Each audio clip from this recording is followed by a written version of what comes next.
What's up, you guys? It's MattyFBaby here with some Thomas Cup action for you, and today we're going to be going over a Typhlosion team. That's right, we're using the Honey Badger, so let's go look at the team. Alright, so we're using a weird double dragon combo for this one. We're going Shogun and then the ground dragon Flygon with that earth power goodness. And then we have our Honey Badger with the Shadow Claw and the Blast Burn, and of course our Solar Beam to counter our water opponents. And then we have our favorite Razor Leafer in this cup. We have Ludicolo, we have Skuntank, and a Celio, the body slamming bro. Let's get into the battles. Alright, here we go with our first series. We are not winning this lead, right? We're Dragon facing the body slamming bro, Celio. So we decided to switch into our Typhlosion and try to get a nice energy lead on whatever counter they bring in. So right here, I'm trying to just bait a shield. I'm not sure which would do more, Solar Beam or Blast Burn. They're both going to be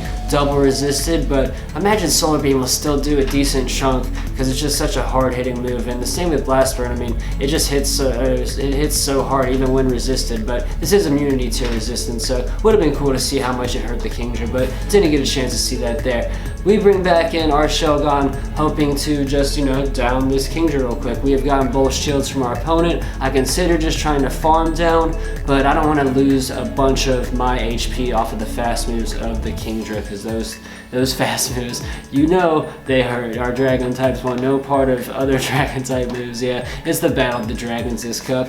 But let's go. Roar Beam's gonna come. We get shield baited with the body slam and then nuked with the Roar Beam. So that's not the way you want to use the shields there, but hey, that's the way these games go. You don't know when you're getting baited and when you're gonna nuke you. So he was able to bait me, and I farm a little bit past my moves, trying to just down him on fast moves right here, and then whatever he has in the back is his Typhlosion. I'm hoping to be able to down it with what energy I gained. Was the farming worth it? I got one crunch, I got two crunches, and the Honey Badger is gonna go down. It's so crazy that as soon as I start using my Honey Badger team, that the first opponent I have is using a Honey Badger team as well. That's crazy. So here we have it, the Honey Badger versus the Honey Badger lead, and they're gonna glare at each other for a while. They're saying, I'm the Honey Badger, I don't care, I take what I want. Yeah, I like the Honey Badger YouTube video.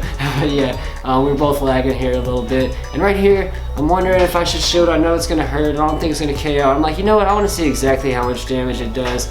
And yeah, we know that he probably is going to shield, I'm thinking, because this is a Pokemon that works better. You get more value with it when shielding on it. So my plan was to try to get a shield advantage here and then have to use one of these shields and then try to farm him down, hopefully, with just fast moves and not have to use a charge move. So that was my plan there, but I got a little scared and I sent the crunch off because I'm like, man, I think he's got another Blast Burn coming. So sometimes you get a little buyer's remorse, I guess you could say. Not that, but you just, not sure if you're gonna make it. So yeah, I got a little scared is what I'm trying to say. I got scared I wasn't gonna make it before I even use another shield. But anyways, he brings in this Haunter, and right here I'm thinking he farmed up to a Shadow Ball, and that he obviously did farm up to a Shadow Ball, but I'm thinking he's gonna nuke me with that Shadow Ball, just like he got me in the first game where I thought he was gonna nuke me with that Aurora Beam. So he gets another shield bait off on me. Because we can't tank the Shadow Ball, we can tank the Shadow Punch though. He switches right here, and good for me. I'm like, all right, I might have a chance. I think my Ludicolo, even though it's resisted, I think I might have a chance to get him down. But he just gets another Shadow Ball, and that does a lot of damage. I've never seen a Shadow Ball hit a Ludicolo, and he's able to finish me off. So GG right there. Nice job sacrificing that Victory Bell. It ended up working out. But here we go, Celio into my Skuntank. We're just going to farm up a little bit right here, try to get two crunches back to back. We're thinking that these are just body slams on, I don't think he's got a chance, especially now after using that energy to get to an Aurora Beam. So I'm not going to tank that. I'm hoping to try to get back-to-back crunches. But we start getting low on health, so we're like, yeah, let's at least send one crunch off. And I wasn't quite to the second crunch, but we get there 2 poison jabs later. So able to do some work onto this under this Celio, get a shield, and unfortunately not able to get it down. We have one more poison jab and we down him. But anyways, right here, I'm lucky that he chose to try to send the nuke to attack of the Aurora Beam instead of body slams. because he knew he was going to go down pretty much immediately, so he had to just send one off before I came in. So I got lucky there because we're able to tank that like a boss. Right here, I switch into my Typhlosion, and yeah, I just want to try to Shadow Punch, get as many Shadow Claws as I can onto the Haunter, and try to get an energy advantage on whatever he has coming in next. So that was my plan right there, just try to chip away at that Haunter. And yeah, he elects not the shield onto the Skuntank, and so that's going to do major damage. And yeah, we're in a good spot right here because we still have 2 shields, 2 is 1, and we have a lot of energy. So yeah, it's going to bring the Haunter back in, and now it's just a race to the finish. We're both wondering if we're both trying to play the shield game right here. And yeah, I send the Body Slam off, and luckily he does shield there. I did have enough for Aurora Beam, so he obviously didn't want to get nuked there with the Aurora Beam, so he had to use that shield and able to get to the Aurora Beam this time. I'm not sure if a Body Slam would have finished off the Haunter, possibly with how low it is, but not quite sure right there. So very GG. Now we're off to our next best of 3, and yeah, we lead a Skuntank in the Victory Bell, and then yeah, we're gonna switch into our little anti-dragon Pokemon once he switches into the dragon. So gonna tank the return. We'll tank pretty much anything. People aren't really sending many Dragon Pulses off. That probably hurt us the worst out of all the moves that Dragonair knows, and so yeah, we didn't want to use a shield there at all. And I don't want to waste energy, so instead of going for nukes, I just like to go for the Body Slams in these kind of situations because those are going to still do a lot of damage. And then if they elect the shield, you know, you're not wasting as much energy on an Aurora Beam. So back in comes the Victory Bell, and we're just hoping to get to a Body Slam and unable to. So this time I elect not to go back into my Skuntank, but to go into the Honey Badger. And so he brings in the Kingdra, and we know we have energy over on our Skunk. We're going to try to farm up to a second crunch and try to do some back-to-back crunch actions, but I'm pretty sure I'm like a few short, just like I was the last time. But yeah, let's see right here, because we CMP tie there when he outrages us when I crunch.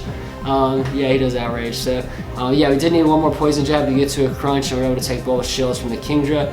And now our Typhlosion is in a decent spot because we have energy and we have the shield, which, you know, like I said, he's a Pokemon that likes to have a shield. Same with Kingdra. Kingdra is like the king of having a 1-0 shield advantage in this cup. But yeah, Typhlosion is also that same kind of Pokemon that thrives at a 1-0 to close out a match. So boom, gonna be able to finish off the Victory Bell. But you know, honestly, we almost died just on Razor Leaf, even though we resisted with how flimsy we are. But anyways, yeah, no, I switch into my my Honey Badger onto his Celio, and he switches into a Lapras. And right here, I'm like, all right, let's try to get a shield, and then I want to hit the Solar Beam. So we love nuking water types with the Solar Beam. It's like one of my favorite things to do in Pokemon Go PvP is to nuke a water type with a Typhlosion or a Ninetales Solar Beam. And here it is. It's so beautiful. You love to see it. I actually was able to do that in Game 3 as well. Able to land another Solar Beam on a Lapras. So we're just going to look at the first 2 games of this series because, yeah, just don't want to do 9 videos every episode. That's a lot to comment. That'll make the videos too long. But anyways, yeah, he brings his Celio, and yeah, we're just gonna let ourselves go down right here. He did his job. Honey Badger got the Solar Beam, and that's about as amazing as you can get. And right here, I know we're gonna take decent damage from his fast move, and definitely don't get nuked by that, but I was just thinking I could come and whittle away this Celio real quick with my fast move damage, and yeah, we're able to do just that. He's not gonna be able to get to another Aurora Beam. This is just gonna be a Body Slam coming in. So my plan, you know, you might think, Matt, oh, he does get to Aurora Beam. Just kidding. Oops, I forgot. But yeah, put herself in an advantageous situation anyways, because yeah, now we just finished it off. Oh yeah, he had only 1 Pokemon. I thought he saw 2 left. My bad. Anyways, yeah, we're gonna switch in our Typhlosion into this Victory Bell. We won the lead. Our Razor Leaf are onto their Quagsire. So yeah, now we're in a great matchup for us. We are low on health, so that's why I shield right here, because even though we resisted, we're squishy, so I was just kind of worried. And if you look with the amount of Razor Leaf damage I just took, I only have like this much health left. So it's definitely the Leaf Blade would have done more than that. So yeah, I think it was a good call for me to use the shield there. We're able to get rid of the Victory Bell. And now we can bring in our Celio onto the Dragonair. So another good good position, and now since we've won the lead, we've been just able to be in a winning position, have the right matchups for the rest of the match. And he's going to switch into the Quagsire, and it's just got caught with the lead, and just me having a good team comp to counter his team. So I lucked out there, and yeah, that can happen. That's every cup, you know. You win a lead, it can be hard.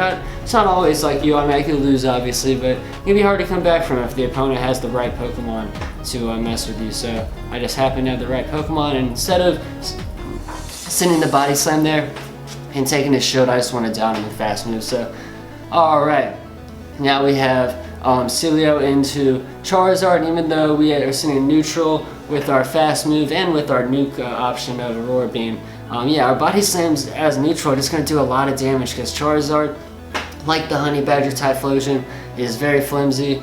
So yeah, I don't mind this matchup at all. I'm thinking it's going to be a Blast Burn here, but we've done so much damage with our Celio, and we've gotten a shield that I just think I can bring in my Shogun, and hopefully before Dragon Claw comes out I can down him. So that was my thought process there, was just take the shield advantage, farm energy, and hope to close with my Blast Burner, with my Honey Badger, with the 2 shield advantage, or 1 shield advantage, or either or. So that was my thought process there. So in comes that Celio, and yeah, we just do great damage. Like, Dragon Breaths hurt like everybody. You can even bring in Empoleon Steel type and it's still gonna hurt, you know? There's like nothing to really check them at all. It's only Steel type you can use, and it just doesn't even matter. But here we go.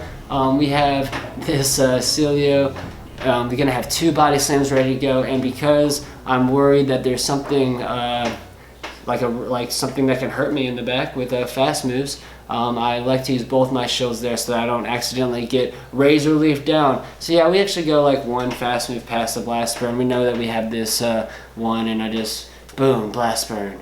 Very GG. Thank you everybody for the battle. Thank you for watching my Honey Badger expose. I really like using Typhlosion in general, and yeah, I had fun with them. Did 3 best of 3s and won all 3 of them, and it was a really good experience. I loved just trying to save him some shields, and just the big nukes that he does are amazing. So if you do come up against a Honey Badger in your tournament and it's something you haven't practiced against, hope that this video is in the back of your mind. You remember to watch out for those Solar Beams and the Blast Burns. They hurt a lot too. So thank you for watching. If you're new, please subscribe, and hope you have a nice day. Peace out, Bell Sprouts. Bye-bye.